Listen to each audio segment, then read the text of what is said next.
Howdy, y'all. Happy Saturday. What's everybody doing today? Saturday is my favorite day, y'all. It's always been my favorite day.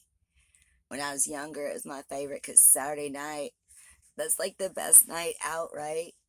And then you got Sunday to recuperate before you got to go back to work. Although I don't live like that anymore. Saturdays are pretty boring, but I love Saturday mornings. Jack Hanna and oh God, Veggie Tales.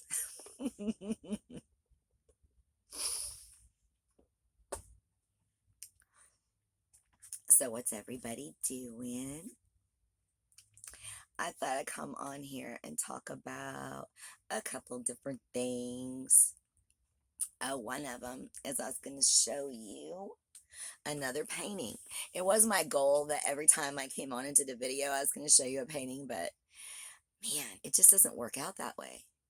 You know, between trying to find a place that's quiet enough and having the lighting be right at the particular time and having no animals in need of anything at the particular time, all that kind of fun stuff. Y'all know it's hard trying to get a video done. And then my phone, my storage got all filled up, and every time I tried to upload or download or make a video, it just kept saying that I didn't have enough storage left. It's just like, you can't do anything. Sorry, can't make a move. You don't have any storage. Oh God. And I'd already taken it to the store once, and the guy like, and he's like, oh, you're fine now, everything is okay, and it wasn't. So I was back there today again, but I got a storage, what's it called, a SIM card that has like storage on it, so I should be okay now. I hope I'll be okay now.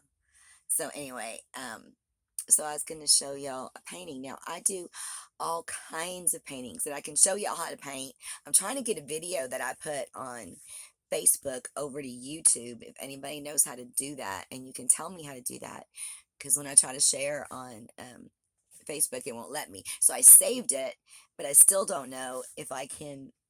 Oh, there's a cat walking by.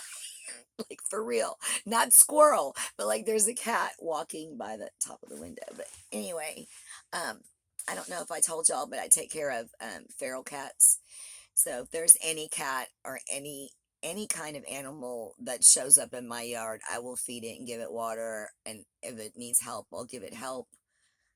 It just, if you're an animal, they know where to track me down. I mean, I even had one time when I was living in an apartment, which was many moons ago.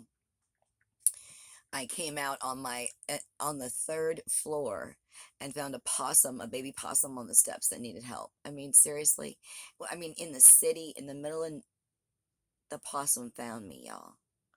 It's just like when I go to a gas station or anywhere where there's anybody that might need help, when somebody's going around asking for, they will always come up to me for ask for money, and I'll always give it to them, because God says if you have it, you have to give it.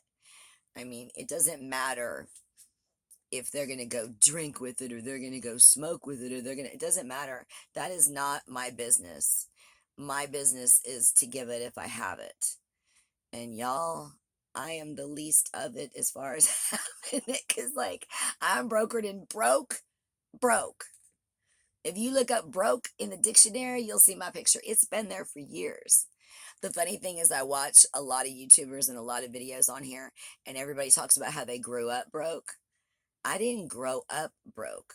I got broke when I became an adult. But anyway, so real quick, I'm going to show y'all that I do all types of paintings, because if you can't tell by now, like, I have different moods and different things I want to do. And so I like landscapes, and I like try to dabble in every type of style of art so I can see if I could do it. Even though it's like not my shtick. I mean, if you were to look up technically the type of art that I do, it's called twee. And it's not really, even though Thomas Kincaid was extremely successful and made a lot of money and was commercially successful, artists don't necessarily consider him an artist. They consider him twee. So if Thomas Kincaid is twee, then I'm twee. That's my favorite kind, but I've done all kinds, right? Like I like to do pop art too, and a tiny, tiny, tiny little bit of impressionism. I don't like avant-garde. There's a lot of styles and things I don't like. And the thing is, with art, the things that make the most amount of money are the really like what I consider mean stuff. Like, I don't like to watch scary. I used to. I used to. But then, I listened to enough sermons about getting all that bad stuff in your head and having it replay, and you have nightmares, and you have, your brain is a computer and you can load it up with whatever you want to. And so I choose to load it up with like Happy Days and Laverne and Shirley and Love Boat. And if y'all don't know those shows, y'all ain't old enough. You just have to Google them. But I have this television in my room that I don't know if it's hooked up to the internet or if it's just the wire thing that I have hooked up to the window, like I don't know, y'all, because I don't even mess with all that. There's always some guy around to hook something up because I don't know anything about that stuff. But I get all the old school TV, so I can watch like all the shows I grew up on, which is fabulous for me because I miss the 70s. I think the 70s were great.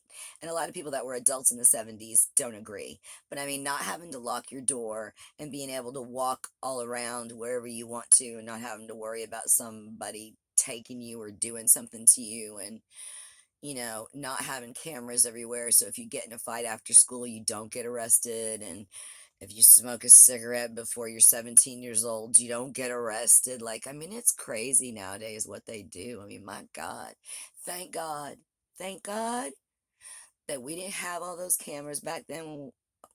Thank God. So anyway, I'm going to show you all a landscape that I did. Let me see. How can we? Oh no. With the lighting, with there's a lot of sun coming through right now. I don't know if I can make it to where y'all we could zoom in like you're there. I don't know if that'll help.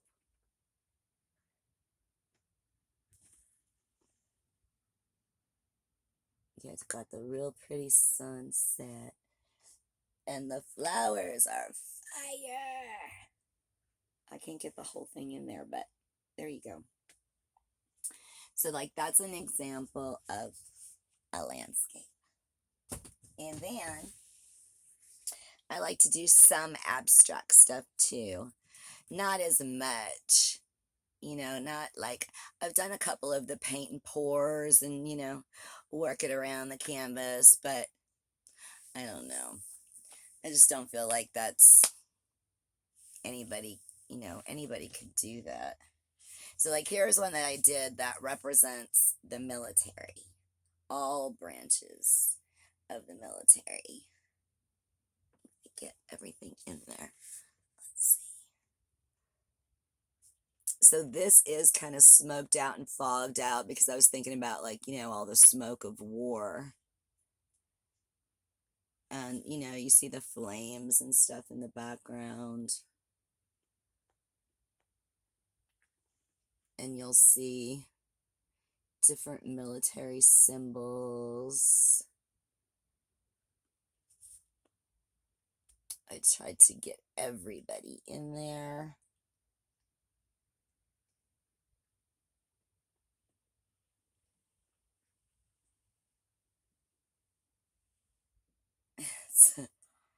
It looks like it's really foggy. But it gives you an idea of an abstract piece. And then I love old Christmas cards. Well, I love cards. I love cards and postcards and all those like Hallmark scenes. And I love Hallmark movies. Do y'all like Hallmark movies? I'm one of those people.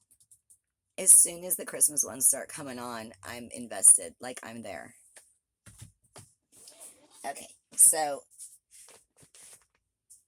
I think this one I did one of this is my this is the one where I did like a couple of different little series, and I did one of children praying by the bed, and this was one of it is very,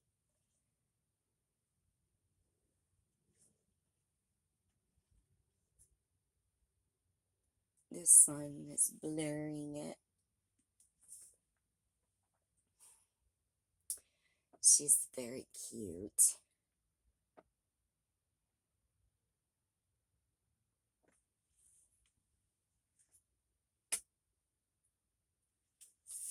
So anyway, I didn't know what I wanted to do with this channel other than do some good somehow, some way. And I thought, um, if y'all heard a bunch of the stories that I told, that you had learned some things that we talked about before, as like things that you shouldn't do and how you shouldn't raise a child, or, talking from, my perspective, things that you shouldn't do if you want to be at a better place when you're older. Like, let's say, for example, like just one small thing, because I've been reading about this lately.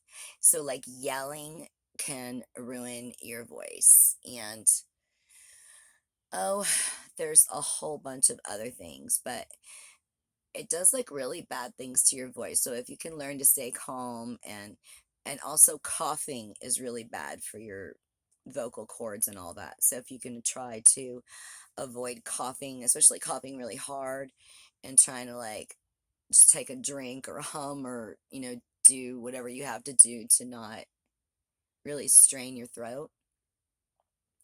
But that's not what I came here to chat about. Let me get a drink.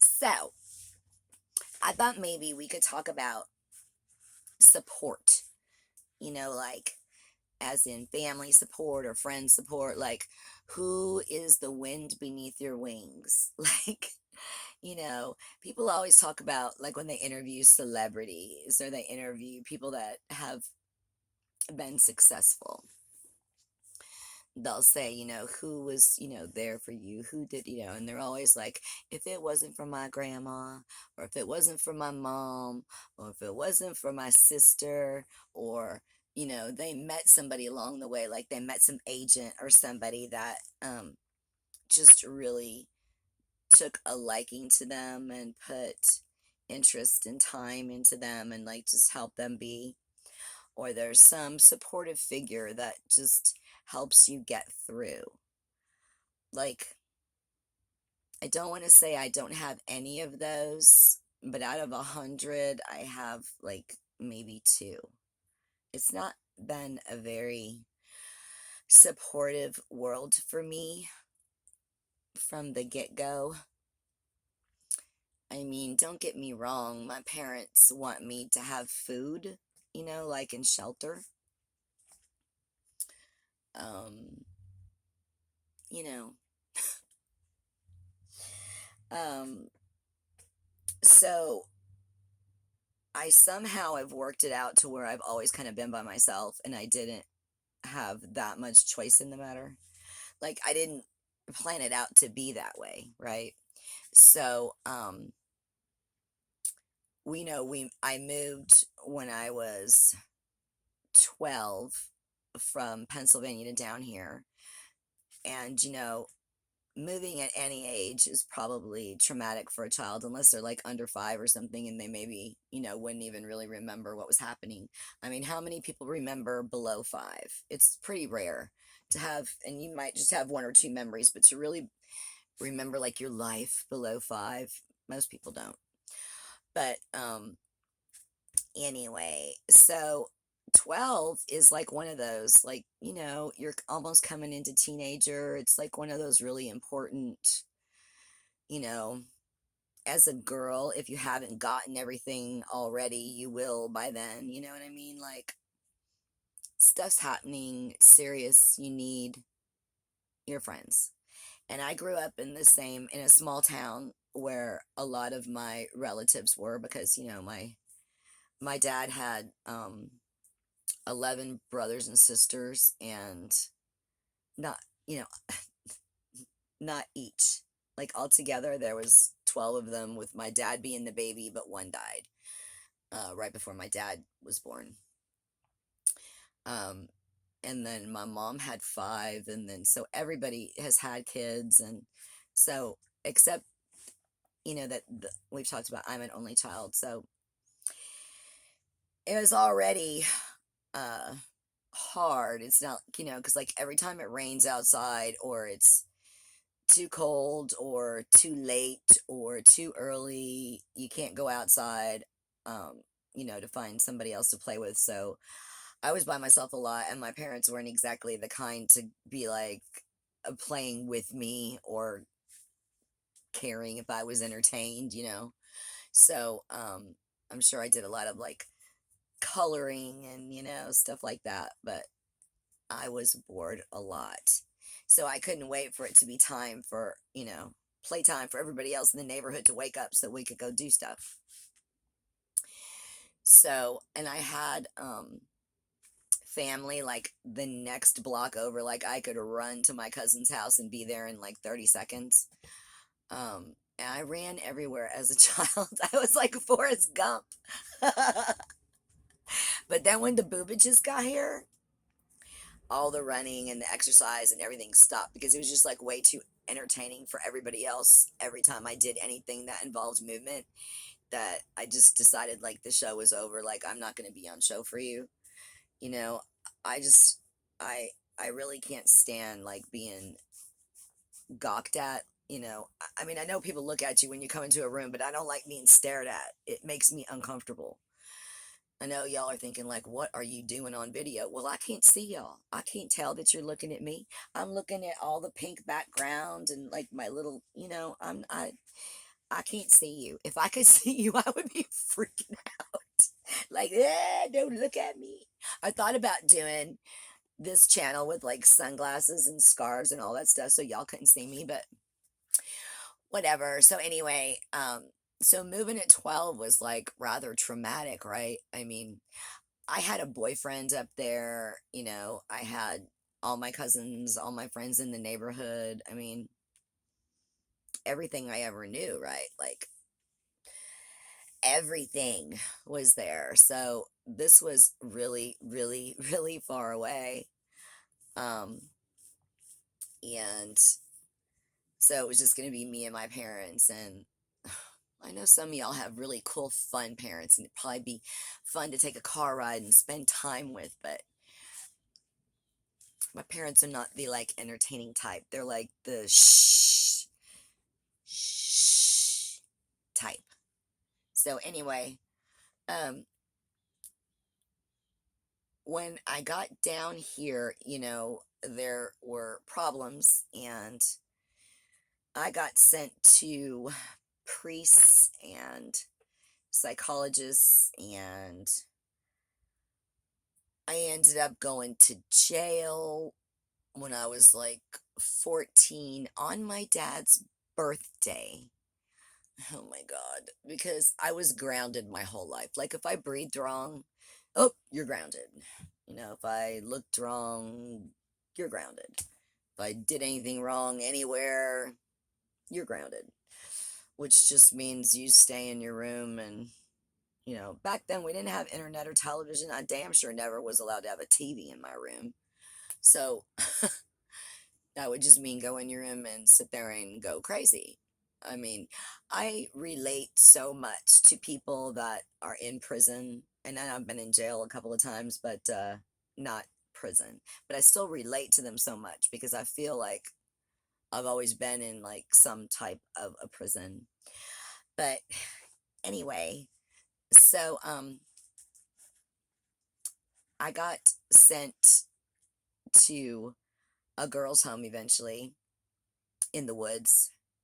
Yeah, we had to kill snakes and make fires to eat, and there's a whole bunch of stories. I'm going to save that for a whole other separate story time, because I was there for 18, yeah, 18 months. So there's like a lot of stories there. And I don't know that they have, I can't say the name of the place because I don't know if it still has some form of it open. Where I was is no longer there or open. I mean, I've been there to take, people that I knew out there to show them where I lived when I was a teenager. Um, and there's like, well, there were, I'm sure there's not now, there were remnants of it. Like there were remnants of the trail and remnants of where we had our tents and stuff like that. But I don't know if it's legal to do, um, you know, what they did to us then. I'm not sure if you can do that now. I know they have a lot of those, like, mountain things where they send you to somewhere in Utah. They might still have stuff like that. I don't know. But that's a whole separate story time. But the point is that I didn't stay in that school in Pennsylvania long enough. And then when I came down here, um, that would have been my first year. So I started early in school. So I turned 5 in school. So I really started school when I was 4, turned 5, because my birthday's in October. And up north, we started school in September. So I was just a little tiny bit early. But a lot of other people were, a year older than me. Most of the people were a year older than me. So um, when I was 14, that would have been, I think, ninth grade. So, uh, ninth and 10th grade, I was in the woods. Um, so I missed that, like I was here for my 8th grade, most of my 8th grade year. And then, not very much of ninth and 10th. And then eventually when I got out of that place, I, um, I went back to school for a couple of minutes. Um, and then, so that was, so I ended up quitting school when I was 15, when I was halfway through my junior year. And I went to beauty school. School was just boring me. I was hyper, like, not interested at all, had no, zero desire to be there. And I just wanted to get my life. I just wanted to, move out, get on my own, work a job, get a car, get a boyfriend, and just, I didn't want to be home. So, when I was 15 and I quit school, I started beauty school. I wanted initially to be a hairstylist. Um, and so I went through all of the, the full on beauty school where you go full time every day.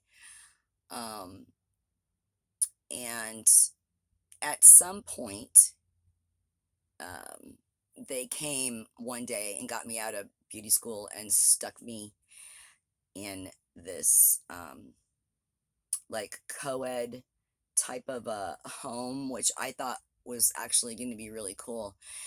But I had been taking long lunches at beauty school, and they just decided they were going to stick me somewhere till I was 18. I didn't know that at this moment, but um, they stuck me in that one with that was co-ed with boys and girls, and I was there like literally almost an hour. I had already found a guy that I was interested in. I already thought this is cool because it had like, it was like a house. It was, you had normal bedrooms and like a normal kitchen, and you went to school there, and I just thought it was going to be awesome. But I was there for about an hour, and they decided some when they were talking to somebody that it wasn't going to be good for me or something, and so they came and took me out of that place and took me to Casa, which I don't know if Casa is still around, but it was like a big, huge house, like a 3-story or 4-story. It was a big house down on White Rock Lake. And is it White Rock or Bachman? I can't remember now. It's on Northwest Highway in Dallas. There's like this little tiny lake by the airport, and um, just on one little like small corner of it, there's like some houses and some commercial properties. And this was a big house with a big yard and a fence surrounded by trees, and it was like a shelter. It wasn't a house that you could stay at for a long time. Like, I think you could only be there from a maximum of 30 days. And some people would get lucky for whatever reason and maybe get to stay there for like another 30 days. But um but it you were only supposed to be there briefly. And I thought that place was pretty cool because it was co-ed and you had your own not your own bedrooms, because there was like a bunch of bunk beds, but you had like small rooms with bunk beds, and they had TVs and they had a pool table, and they didn't do any like programs or do anything with you or make you do anything. You were just there to just exist until you left. And I heard them talking one day when I was outside. And you could smoke. I mean, a lot of places when I was a teenager let you smoke.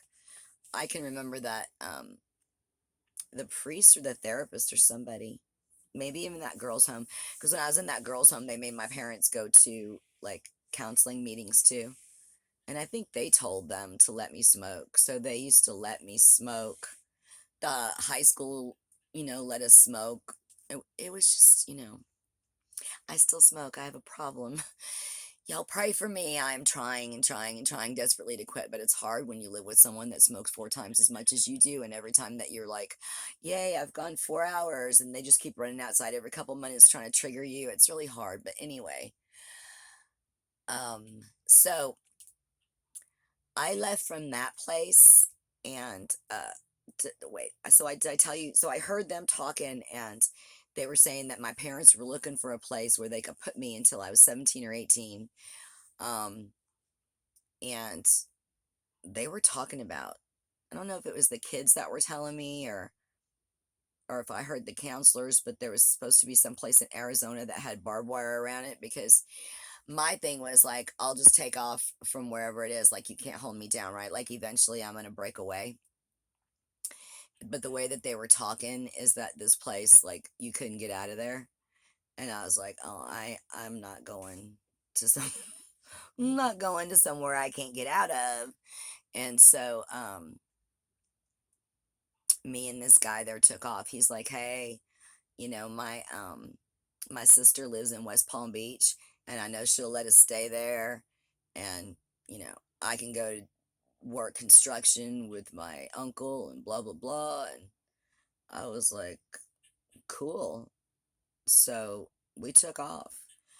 So there's a bunch of stories that I still have to tell you, and I'm not gonna tell them all in one night.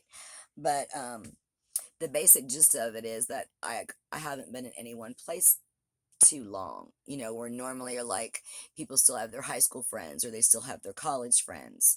Okay, X1, X2, nope, don't have either of those. So then you have the place where you worked for like a really long time. Well, I worked at a million places. Eventually I came back from Florida, the day that I turned 17. I came back um, to like a truck stop in Oklahoma City, and I called my parents and they came and got me at the truck stop. And I knew that I was safe because I was 17. See, if you were already previously, like if you were locked up in somewhere and you were 17